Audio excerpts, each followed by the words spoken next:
नमस्कार, आप देख रहे हैं द हिंद 24 न्यूज और मैं हूं आपके साथ साक्षी निर्वाण। आइए नजर डालते हैं आज की कुछ बड़ी खबरों की ओर। सूरत में DGVCL की मुख्य कचेरी के बाहर एक बार फिर आदिवासी उम्मीदवारों द्वारा जोरदार विरोध प्रदर्शन किया गया। विरोध का नेतृत्व वांसदा के कांग्रेस विधायक अनंत पटेल और आप की विधायक चैत्रा वसावा ने किया। दोनों विधायकों ने आरोप लगाया कि DGVCL ने परीक्षा तो आयोजित की, उम्मीदवारों ने उसे पास भी किया, लेकिन नौकरी अभी तक नहीं दी गई। लगभग 6 महीने पहले भी इसी मुद्दे को लेकर DGVCL कार्यालय के बाहर ऐसा ही विरोध हुआ था। उम्मीदवारों का कहना है कि परिणाम घोषित होने के बावजूद योग्य आदिवासी युवाओं को नियुक्ति पत्र जारी नहीं किए जा रहे हैं। इस बार भी परीक्षा देने वाले आदिवासी उम्मीदवारों ने DGVCL मुख्यालय के बाहर जमकर विरोध जताया। उनके समर्थन में आम आदमी पार्टी और कांग्रेस के कई कार्यकर्ता भी प्रदर्शन में शामिल हुए और प्रशासन के खिलाफ नारेबाजी की। उम्मीदवारों की मांग है कि परीक्षा पास करने वाले सभी योग्य अभ्यर्थियों को तुरंत नियुक्ति दी जाए और भर्ती प्रक्रिया को पारदर्शी बनाया जाए। DGVCL द्वारा जो जान्युआरी में एग्जाम लेवाई थी, विद्युत सहायक ની એક્ઝામ લીધા પછી યુવાનોને જે ભરતી કરવાની હતી ભરતી નહીં કરતા જુલાઈ મહિનામાં મેં હલ્લાબોલ કચેરીએ કર્યું હતું।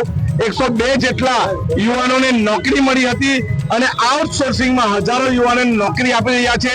આના અનુસંધાનમાં અમે ફરી એકવાર કચેરીના અધિકારીઓ પાસે જવાબ માંગવા આવ્યા છે કે નવી પરીક્ષા લેતા પહેલા જેણે પરીક્ષા આપી છે, જે ઉત્તીર્ણ થયા છે એમને નોકરી આપવામાં આવે અને ત્યારબાદ પરીક્ષા લેવામાં આવે। જો અમારી માંગણી નહીં સ્વીકારાશે તો અમે આક્રોશ સાથે ધરણા પ્રદર્શન આ કચેરીની બહાર કરીશું। કેટલા નોકરી આપવાની વાત થઈ હતી, કેટલા આપવામાં આવી છે? નોકરી આપવાની વાત 800 થી 1000 જેટલા યુવાનો હજુ બેરોજગાર છે, જેની પરીક્ષા લેવાઈ, જે ઉત્તીર્ણ થયા, જેને એપ્રેન્ટિસ કર્યું, જેને ITI કર્યું, એ બધાને નોકરી મળવી જોઈએ। અને જેટલા પણ આઉટસોર્સિંગ વાળા છે, જેને પરીક્ષા નથી આપી, એને ત્યારબાદ નોકરી મળવી જોઈએ। દક્ષિણ ગુજરાત વીજ કંપની લિમિટેડ દ્વારા ભરૂચ, નર્મદા, સુરત અને વલસાડ 3 વિભાગો થઈને ઇલેક્ટ્રિકલ આસિસ્ટન્ટની ભરતી પાડી હતી। એમણે 22/12/2024ના રોજ પોલ ટેસ્ટ પણ અહીંયા લીધો હતો અને 19/1/2025ના રોજ લેખિત પરીક્ષાઓ પણ લીધી। ત્યારે એમણે એવું કીધું કે 1800 થી 2000ની વેકેન્સી છે ને અમે આસિસ્ટન્ટ ઇલેક્ટ્રિકલને ભરતી કરીએ છીએ। ત્યારે હજારો યુવાઓએ એમાં ભાગ લીધો, પરીક્ષા આપી, પાસ થયા। 1864 લોકોનું મેરિટ લિસ્ટ પણ બની ગયું અને એમણે કીધું કે અમે મહિનાની અંદર એમને જોબ માટે ભરતી કરી લઈશું। બાદમાં આજે 10 મહિના થઈ ગયા પછી પણ એ લોકોની ભરતી થઈ નથી। અમે વચમાં રજૂઆત કરવા માટે અહીંયા આવ્યા હતા, તે દિવસે 65 લોકોને એ લોકોએ ઓર્ડર આપ્યા અને હાજર કરી લીધા છે। હજુ પણ 1800 જણ પેન્ડિંગ છે। તો અમારે DGVCL દક્ષિણ ગુજરાત વીજ કંપની લિમિટેડને વિનંતી છે કે 1800 લોકો પાસ થયા છે, મેરિટમાં આવ્યા છે, એમને તાત્કાલિક ધોરણે સરકારના ધારાધોરણ મુજબ એમને નોકરીનો ઓર્ડર આપવામાં આવે, એમની ભરતી કરવામાં આવે, એવી અમારી માગણી છે। આગળ અમે રજૂઆતો કરી હતી, એમણે અમને બાંહેધરી આપી હતી કે અમે 3 મહિનાની અંદર 1800 જણને નોકરી પર લઈ લઈશું। આજ દિન સુધી કોઈને લીધા નથી, માત્ર 65 જણને એમણે ઓર્ડર આપ્યા છે।